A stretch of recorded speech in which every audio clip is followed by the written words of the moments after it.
आज की बड़ी खबर, जीडीपी विकास दर 4.4% रही तिमाही की। पीएम ने कहा महंगाई और बढ़ेगी।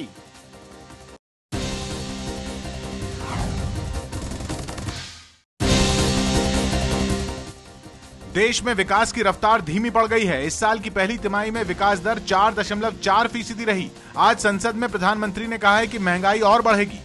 पीएम ने देश के लोगों से सोना कम खरीदने और पेट्रोल डीजल का इस्तेमाल हिसाब से करने की सलाह दी है। We need to reduce our appetite for gold, economize in the use of petroleum products, and take steps to increase our exports.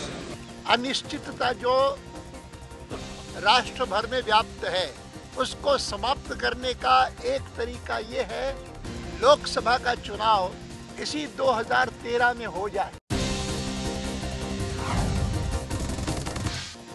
खबर आ रही है आसाराम भोपाल से। इंदौर पहुंच गए हैं, लेकिन गिरफ्तारी की तलवार लटक रही है।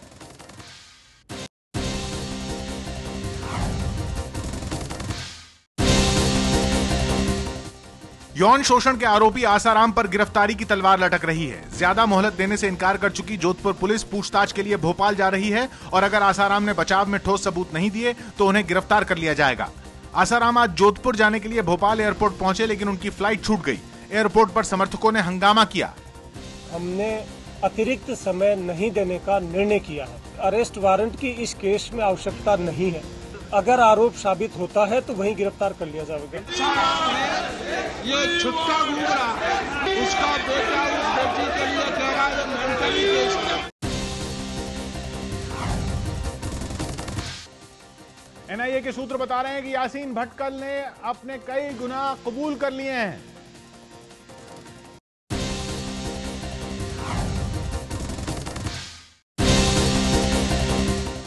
50 से ज्यादा धमाकों के आरोपी यासीन भटकल को 12 दिन के लिए एनआईए की रिमांड में भेज दिया गया है। पटना से दिल्ली लाकर यासीन को आज दिल्ली की पटियाला हाउस कोर्ट में पेश किया गया। पुलिस के मुताबिक भटकल ने कई धमाकों में शामिल होने की बात कबूल ली है। एनआईए सूत्रों के मुताबिक यासीन ने खुलासा किया है कि उसने साल 2012 में ही दिलकुश नगर समेत हैदराबाद के कई संवेदनशील स्थानों की रैकी कराई थी, लेकिन साल 2012 में उसके 2 लोग दिल्ली में पकड़े गए।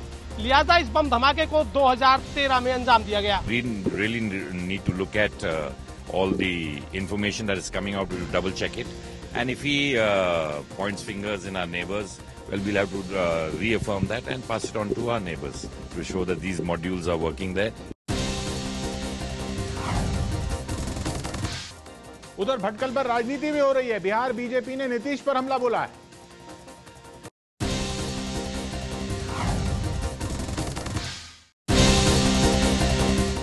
बीजेपी ने भटकल के बहाने नीतीश पर हमला बोला है। बिहार बीजेपी के नेता सुशील मोदी ने कहा है कि कहीं इशरत को बेटी बताने वाले यासीन भटकल को दामाद न बना दें।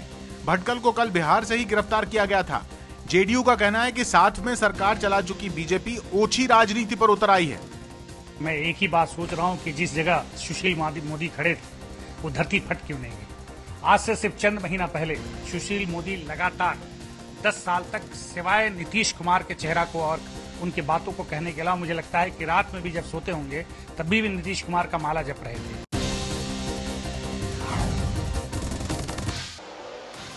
उधर मुंबई गैंगरेप का एक आरोपी नाबालिग निकला है और अभी जम्मू कश्मीर से खबर है कि वहां गांदरबल में 5 आतंकी ढेर कर दिए गए।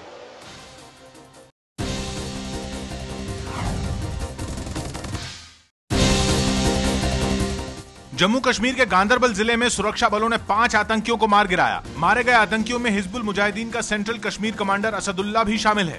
पुलिस के मुताबिक 5 पाकिस्तान के पंजाब सूबे के रहने वाले थे।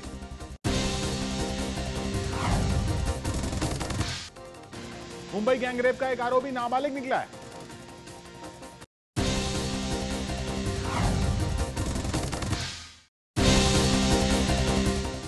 मुंबई में महिला पत्रकार के साथ हुए गैंगरेप के केस में जिन 5 आरोपियों को पुलिस ने गिरफ्तार किया उनमें से एक आरोपी नाबालिग है। आज 3 आरोपियों की पेशी किला कोर्ट में हुई, जबकि नाबालिग आरोपी को जुवेनाइल कोर्ट में पेश किया गया। कोर्ट के बाहर महिलाओं ने गैंगरेप के आरोपियों पर अंडे फेंके।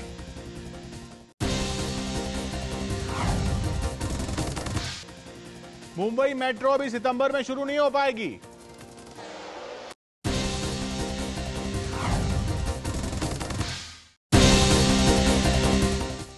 मुंबई में सितंबर तक मेट्रो की फेज 1 सेवा नहीं शुरू होगी। महाराष्ट्र के मुख्यमंत्री पृथ्वीराज चव्हाण ने कहा है कि पिछले 3 साल से मेट्रो का काम चल रहा है, लेकिन अब भी काम पूरा नहीं किया जा सका है।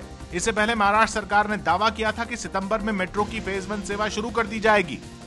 मेट्रो फेज 1 का सेफ्टी ट्रायल्स हो रहे हैं, जब वो सेटिस्फाई होंगे कि सारा सेफ है तभी उसके बाद आगे चल सकते हैं। लेकिन अच्छी खबर यह है कि जैतापुर बिजली प्लांट के लिए कोशिश तेज कर रही है सरकार।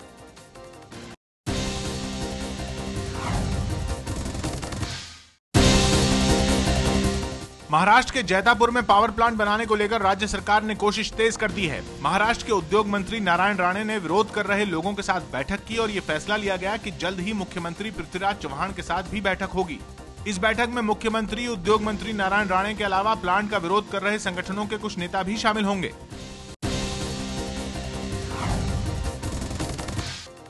इलाहाबाद में बाढ़ से बुरा हाल है, सड़क पर नाव चल रही है।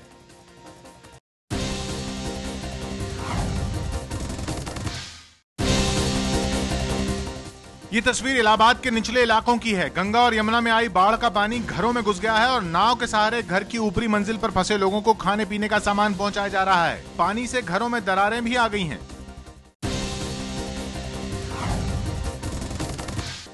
और आज शुक्रवार की बॉक्स ऑफिस रिपोर्ट कहती है कि सत्याग्रह का कारोबार पहले दिन औसत ही रहा है।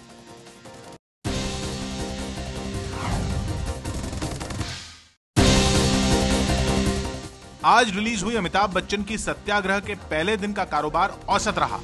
कोईमोई.com के मुताबिक 50% ही टिकट बिक पाए, जबकि पिछले हफ्ते धीमे कारोबार के साथ शुरू हुई मद्रास कैफे ने पहला हफ्ता खत्म होते होते 34 करोड़ कमा लिए।